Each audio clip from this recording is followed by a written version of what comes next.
Big TV భక్తి సమాచారం WhatsApp ఛానల్లో జాయిన్ అవ్వండి. అన్ని విశేషాలు ఎప్పటికప్పుడు తెలుసుకోండి. ప్రేక్షకులందరికీ నమస్కారం అండి. చాలామందికి ఒక అనుమానం ఏంటంటే, సార్ బ్రహ్మస్థానంలో గుంత ఉండొచ్చా? నాగవృష్ట భూమి అనే ఒక అంశం మీరు తీసుకున్నప్పుడు ఉత్తరం ఎత్తు దక్షిణం ఎత్తుండి మధ్యలో తూర్పు పడమర పొడవు ఉన్న స్థలంలో సమానంగా డౌన్ అయిపోతుంది. మరి అలాంటి స్థలం ఉంటే ఎలాంటి లాభ నష్టాలు ఉంటాయి? అర్థమైందా? ఒకటో కండిషన్. రెండవ కండిషన్, ఏపీ తెలంగాణలో ఈరోజు వరకు ఎంతోమంది చెప్పిన మాట విని నష్టపోయిన మీరందరికీ ఈ వీడియో ఒక సమాధానం చెప్తుంది. గుర్తుపెట్టుకోండి.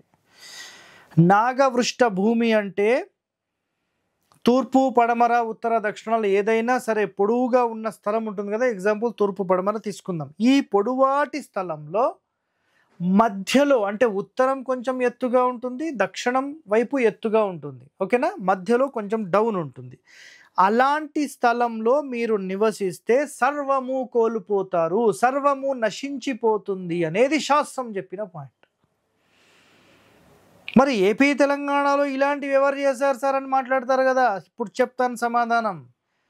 ఉత్తరం పల్లంగానే ఉందనుకుందాం.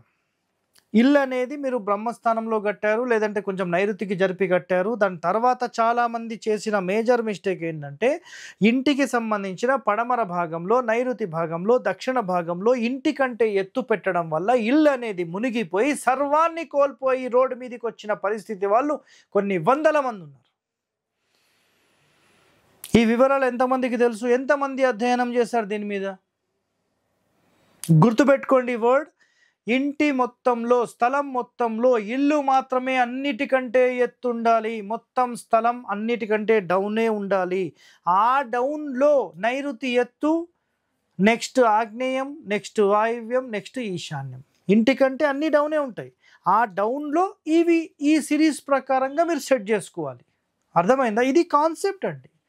ఒరిజినల్ సిద్ధాంతం చదవకుండా సొంత ప్రయోజనాల కోసము, లేదంటే సొంతంగా మేము పరిశోధన చేశామని చెప్పే వారి మాటలన్నీ విని మీరు సర్వము కోల్పోతున్నారు. ఎవరండి వాళ్ళకి చెప్పింది? మహర్షులు కొన్ని వందల వేల సంవత్సరాలు అధ్యయనం చేసిన ఎన్నో శాస్త్రాలు మనకు అందించారు. అలాంటి శాస్త్రాలు మనం పాటించాలా, లేకపోతే సొంతంగా మాకు మేము అన్ని తెలుసుకున్నామనే దానికి పాటించాలా?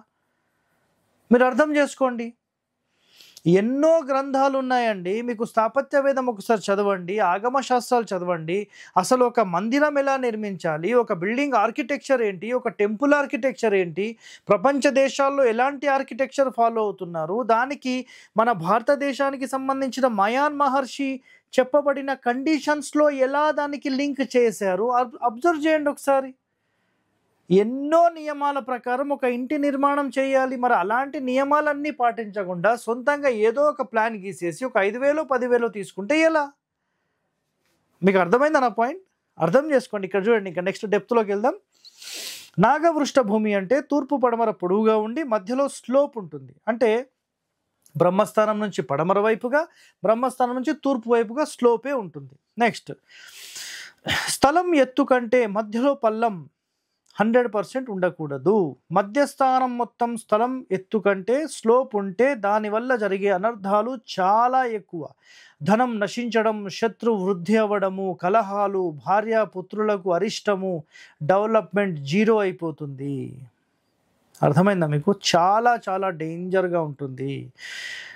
అయితే సార్ మీరు మరి ఇంటి మధ్యలో డౌన్ ఉండొద్దని చెప్పారు, రైట్, ఓకే, మీ మాట మేము వింటాం. మరి మండువా ఇండ్లకు డౌన్ ఉంటుంది కదా, ఈ పిచ్చి ప్రశ్నలు వేస్తారని నాకు కూడా తెలుసు కదా. గుర్తుపెట్టుకోండి ఇక్కడ వర్డ్. ఒక మండువా ఇల్లు కట్టేటప్పుడు సెంటర్ ఆఫ్ ద బ్రహ్మస్థాన ఏరియా మొత్తం ఓపెన్ టు స్కై చేస్తున్నాం. అలా ఓపెన్ టు స్కై చేసిన టైంలో మాత్రమే ఆ బ్రహ్మస్థానం డౌన్ చేయడానికి అర్హత ఉంటుంది. ఇది ఒకటో కండిషన్. ఇప్పుడు రెండో కండిషన్ మాట్లాడతాం. ముందుగా స్థలంలో మనం ఇల్లు ఎక్కడ కడుతుంటామో దానికి అధిష్టానాన్ని ముందు ఏర్పాటు చేయాలి. అంటే అధిష్టానం అంటే గ్రౌండ్ కంటే ఎత్తులో మొత్తం ఒక స్లాబ్ వర్స్ వేసేస్తాం. ఆ లెవెల్ కంటే మించి ఇల్లు కడతాం. ఆ లెవెల్కే ఇంటి లోపల గుంతను మెయింటైన్ చేస్తాం. అది చాలా డెప్త్ తెలిసిన వ్యక్తులు మాత్రమే సెట్ చేయగలుగుతారు. మీరు ఇలాంటి క్యాలిక్యులేషన్ తెలుసుకోవాలంటే ఇంటి బయట కూర్చోడానికి అరుగులు, ఇంటి లోపల బ్రహ్మస్థానం హైటు 2 ఒక్క లెవెల్లో చేస్తారు. ఇది చాలా పెద్ద సీక్రెట్. ఏ ఇంటి లోపలైతే బ్రహ్మస్థానం ఓపెన్ ఉండి, గుర్తుపెట్టుకోండి, ఓపెన్ ఉండి మధ్యస్థానం డౌన్ ఉన్నా వాళ్ళకి ఏమీ కాదు.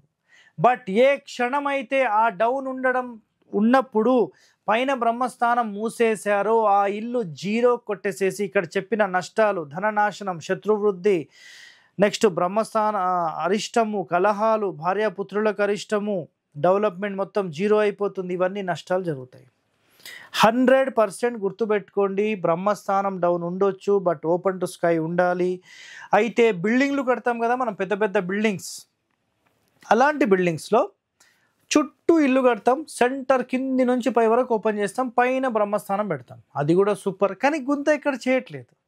అయితే కొంతమంది వాళ్ళు ఏమంటారంటే ఇంటి మొత్తానికి గ్రౌండ్ ఫ్లోర్కి గుంత లేదు కాబట్టి ఓకే, ఫస్ట్ ఫ్లోర్కి గుంత అవుతుంది కదా, కడుపు చీల్చుకుపోయింది కదా అని మాట్లాడతారు. అది రాంగ్ అండి. ఇంటి బ్రహ్మస్థానం అనేది ఖాళీగా ఉండి ఓపెన్ ఉంటే దానికి మించిన అదృష్టవంతులు ఆ ఇంటి లోపల పుట్టరు. గుర్తుపెట్టుకోండి. చాలా అద్భుతమైన వాస్తు నియమాలు ఉన్నాయి. అవన్నీ నిజంగా అధ్యయనం చేస్తే మీరు ఒక టాప్ మోస్ట్ రేంజ్లో వెళ్ళే వాళ్ళు ఉంటారు. అదొకటి గుర్తుపెట్టుకోండి. సో నెక్స్ట్ ఇక్కడ గుర్తుపెట్టుకోండి, బ్రహ్మస్థానం అన్నిటికంటే ఎత్తుంటే, అంటే టోటల్ టాప్కి వెళ్ళిపోయారు, హైట్ ఉందనుకోండి, అప్పుడు ఏమవుతుందంటే కూర్మ వృష్ట భూమి వల్ల, అంటే ఆ ఇంటి మధ్యస్థానం ఎత్తుగా ఉండడం వల్ల మంచి రేంజ్ వెళ్ళిపోతుంది అనమాట. గుర్తుపెట్టేసుకోండి ఆ మాట. ఓకే, నెక్స్ట్ సౌత్ హైట్ ఉండాలనేది 100% వాస్తవం, పడమర ఎత్తు ఉండాలనేది 100% వాస్తవం, సో నైరుతి ఎత్తు ఉండాలనేది 100% వాస్తవం. ఇందాక మీకు కండిషన్ చెప్పాను, స్థలం మొత్తంలో ఎత్తు ఉండాలి కానీ ఇంటికంటే ఎత్తు ఉండొద్దు. ఇక్కడ చూడండి, మధ్యే నీచం అర్ధహాని అన్నారు. అంటే మధ్యస్థానం ఎప్పుడైతే డౌన్ అయిపోయిందో ఆటోమేటిక్గా అర్ధహాని, అర్ధ అంటే డబ్బులు హాని అయిపోతాయి. క్లియర్గా వర్డ్ చెప్పేశారు.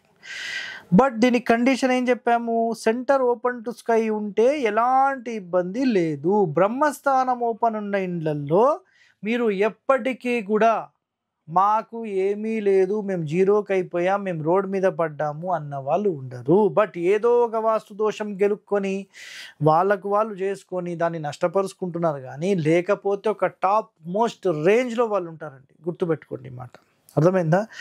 ఇల్లు శాస్త్రపరంగా కట్టాలి, ఇల్లు ఎప్పుడు మొదలు పెట్టడం, ఇవన్నీ కండిషన్స్ ఉంటాయి. అవన్నీ నిజంగా మీరు ఫాలో అవ్వగలిగితే దానికి మించిన ఇల్లే లేదండి. అర్థమైందా? ఒక అద్భుతమైన ఇంటి నిర్మాణం మీరు చేసుకోండి, ఎలాంటి వాస్తు దోషాలు లేకుండా. ఎంత సాధ్యమైతే అంత సాధ్యమైనంత వరకు వాస్తు దోషాలను తగ్గించే దిశలో వెళ్ళి మీరు మంచి అభివృద్ధిలో ఉండాలని కోరుతూ సెలవు తీసుకుంటున్నాను. మీ హరివాస్తు హరి. థ్యాంక్ యూ అండి. For more videos like this, subscribe Big TV channel.